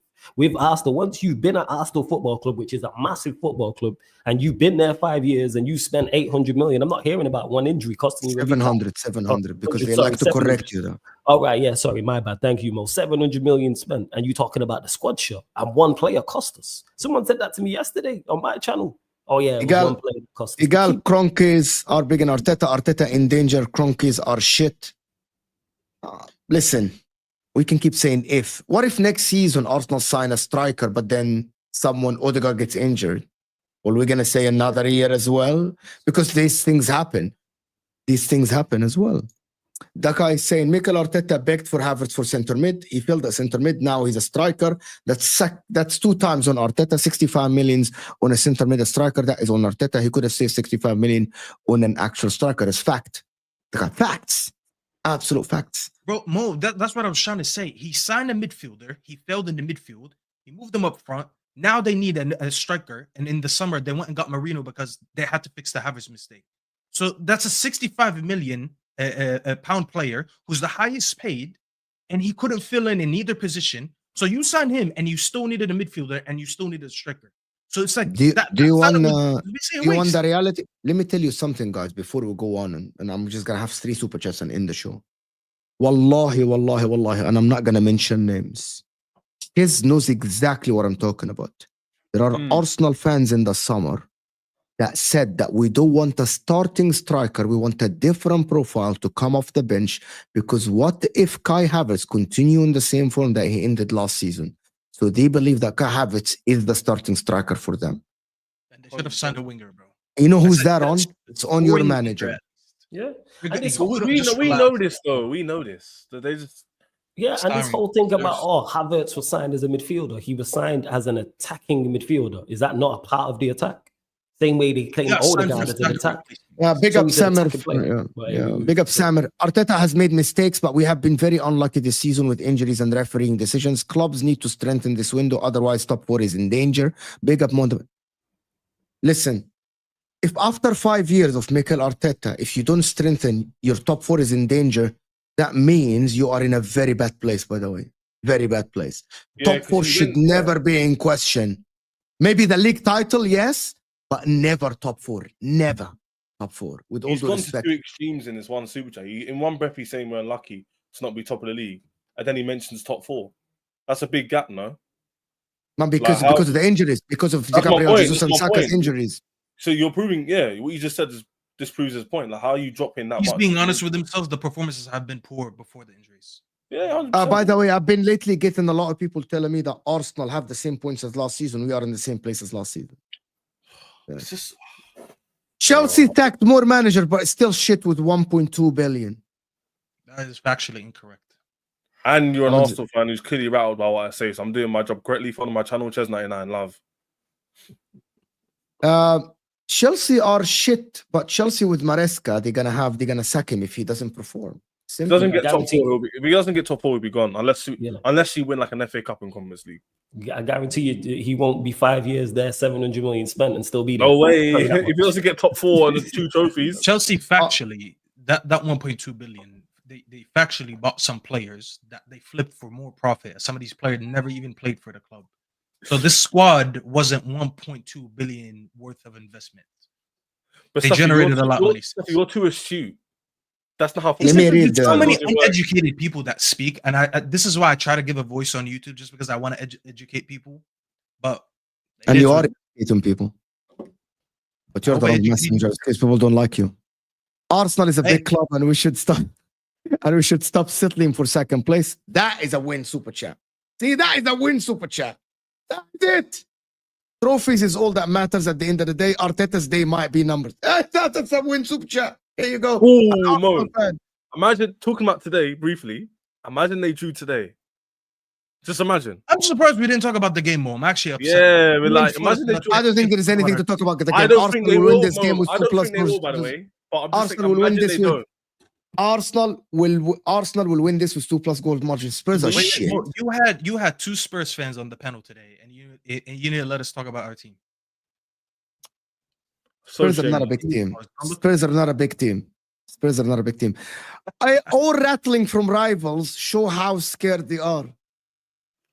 You know, I zoned out a little bit when Egal literally said that everyone in the panel is speaking from hate, because I genuinely know. Okay, factually, I know that everyone that said an opinion on this panel today said it from an Arsenal point of view, not from a rival's point of view. Exactly. Factually.